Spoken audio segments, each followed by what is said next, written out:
In the mid-90s, I got to work with Paul O'Grady as Lily Savage. I was doing an English series on love poetry and created a version of Blind Date where Lily would interview dead poets about their love poetry and how that poetry would find them dates.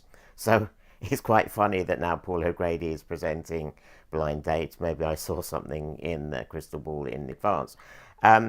So it was great. Paul turned up and took an hour or so to get dressed as Lily, but his agent hadn't passed him the script.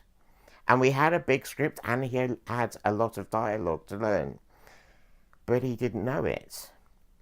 And I was kind of faced with a dilemma because I had several other actors coming in that day who were going to be sitting on the sofa with Lily and being interviewed, and I needed Lily to be able to know her lines. So we got an autocue operator, got the script on autocue and positioned screens over the shoulder of the person that Lily was interviewed so she could see the dialogue that she was meant to do.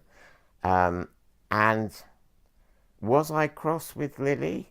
No, I was a bit disappointed with the agent, but I was more upset with myself because now, having seen the documentary about Paul O'Grady and his career, I think it was on Channel 5 recently, I now know that Paul doesn't work off scripts. He is a great improviser.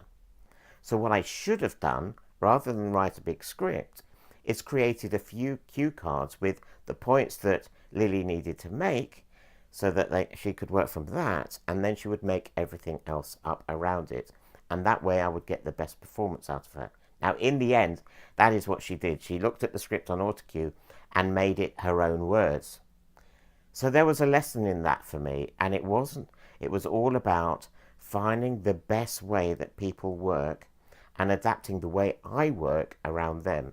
I can work whatever way you, the star, Lily Savage, Paul O'Grady, whoever wants to work, because ultimately I'm after the greatest, the best, the possible best, greatest video, TV program, whatever.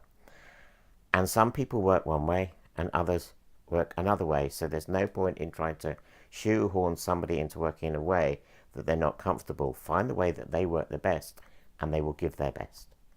And that's ultimately what happened in the end when I adapted for the fact that Paul Lily hadn't learned her script. How do you actually, is it he or her or she or him when you're talking about a drag artist? I really don't know. I think I ought to find that one out.